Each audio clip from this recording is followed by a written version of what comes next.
أعوذ بالله من الشيطان الرجيم. Bismillahir Rahmanir Rahim. Assalamu alaikum warahmatullahi wabarakatuh, my brothers and sisters. Today we're going to be reading the Tafseer of Surat Adiyat. This chapter 100. This surat was revealed in Mecca, and we're going to be reading from Tafseer ibn Kathir. Bismillah. By the Adiyat, steeds or horses, snorting, striking sparks of fire, and scouring to the raid at dawn, and raise the dust in clouds the while, and penetrating forthwith as one into the midst. Verily man is ungrateful to his Lord, and to that he bears witness. Verily he is violent in the love of wealth. Knows ye not that when the contents of the graves are poured forth, and that which is in the breast shall be made known, verily that day their Lord will be well acquainted with them.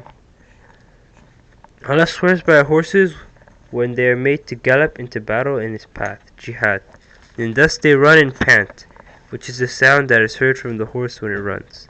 Striking sparks of fire, meaning the striking of the hooves on the rocks, which causes sparks of fire to fly from them. And scouring to the raid at dawn, meaning the raid that is carried out in the early morning time.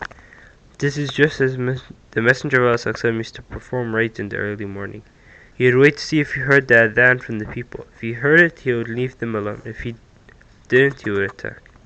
Then Allah says, and raise the dust in clouds the while, meaning dust at the place of battle with the horses, and penetrating forthwith as one into the midst, meaning they are all in the middle of the spot together.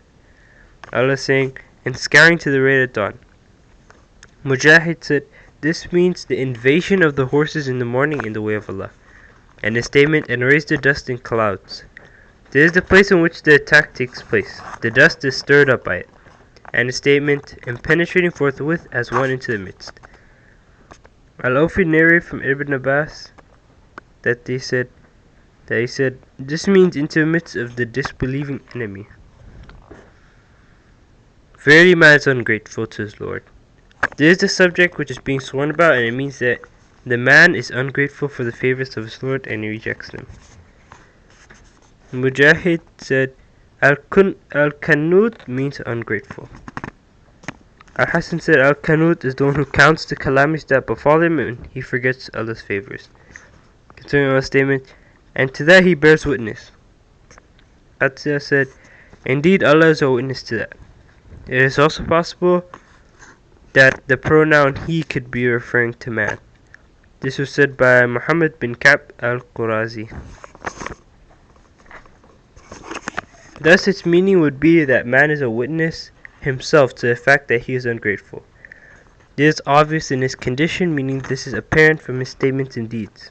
This is, as Allah says, it is not for the idolaters to maintain the masajid of Allah while they witness disbelief among themselves.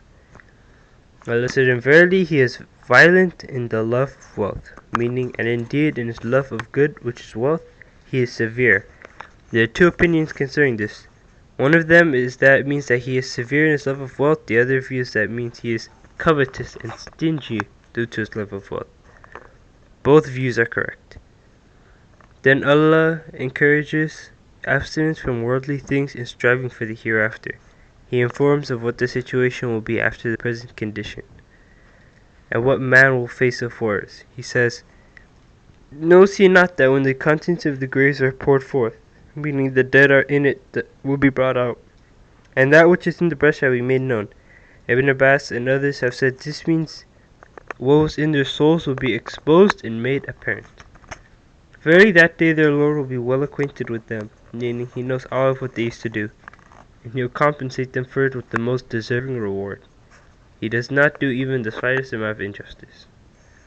This is the end of Tafseer of Surat Al-Adiyat. All praise and thanks are due to Allah. Inshallah you gained as much benefit from this Tafseer as I did. Ma'asalam, my brothers and sisters.